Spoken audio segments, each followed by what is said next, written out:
क्या आपने कभी सोचा है कि सफलता आपके दरवाजे तक क्यों नहीं आती, जबकि आप सपने भी देखते हैं, योजनाएं भी बनाते हैं? असली वजह अक्सर हमारे आसपास नहीं, बल्कि हमारे भीतर होती है। वो दुश्मन जो हमें धीमे धीमे भीतर से खोखला करता है और हमें पता भी नहीं चलता। वो दुश्मन है आलस। आचार्य चाणक्य कहते थे, आलस्यम ही मनुष्याणाम शरीरस्थो महान रिपु, यानी आलस्य मनुष्य के शरीर में छिपा सबसे बड़ा शत्रु है। यह शत्रु बाहर से हमला नहीं करता, बल्कि भीतर से हमारी शक्ति, हमारी क्षमता और हमारे सपनों को निगल जाता है। जरा सोचिए, कितने ही लोग बड़े बड़े सपने लेकर चलते हैं, लेकिन उनके सपनों की चिता वही आलस जला देता है। कोई सुबह जल्दी उठने का प्रण लेता है, लेकिन बिस्तर की गर्मी जीत जाती है। कोई पढ़ाई या मेहनत शुरू करने का सोचता है, लेकिन सोशल मीडिया या मोबाइल का लालच हावी हो जाता है। एक एक दिन यूं ही गुजर जाता है और फिर वही इंसान पछतावे के साथ कहता है, काश मैंने वक्त पर मेहनत की होती। आचार्य चाणक्य ने साफ कहा है, आलसी व्यक्ति कभी भी अपने जीवन में सफल नहीं हो सकता। आलस न केवल आपके कामों को अधूरा छोड़ देता है, बल्कि यह आपके आत्मविश्वास और इच्छा शक्ति को भी तोड़ देता है। यह एक नशे की तरह है। शुरुआत में आपको लगता है, चलो थोड़ी देर आराम कर लेता हूं, कल से मेहनत करूंगा। लेकिन धीरे धीरे यही आदत आपकी सबसे बड़ी कमजोरी बन जाती है। अगर आपको इतिहास में झांक कर देखें तो पाएंगे कि जो लोग आलसी रहे उनका नाम कहीं दर्ज नहीं है, लेकिन जिन्होंने आलस पर विजय पाई वही इतिहास के पन्नों पर अमर हो गए।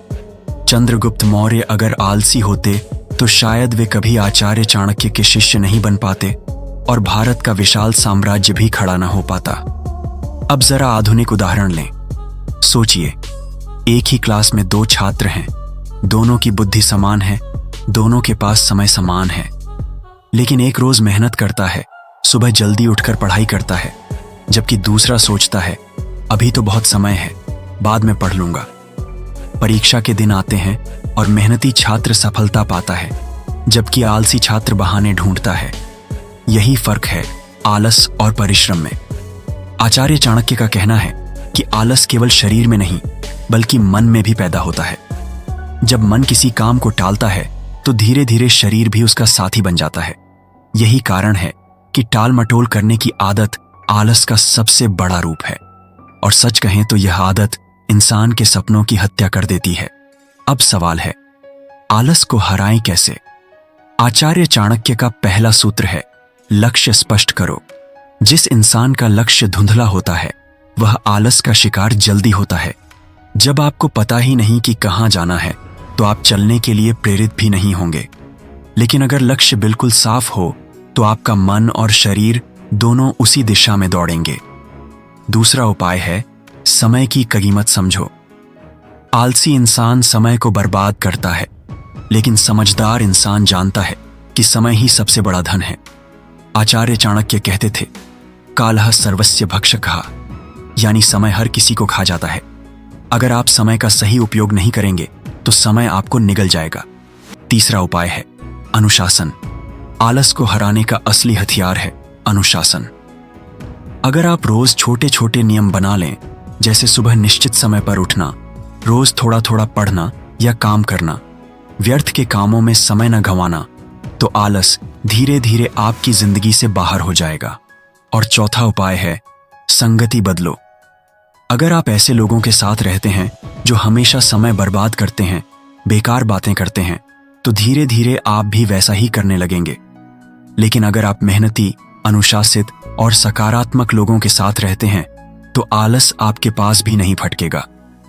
भाई, आलस से बचना सिर्फ सफलता के लिए ही जरूरी नहीं है, बल्कि यह आपके जीवन की गुणवत्ता के लिए भी जरूरी है।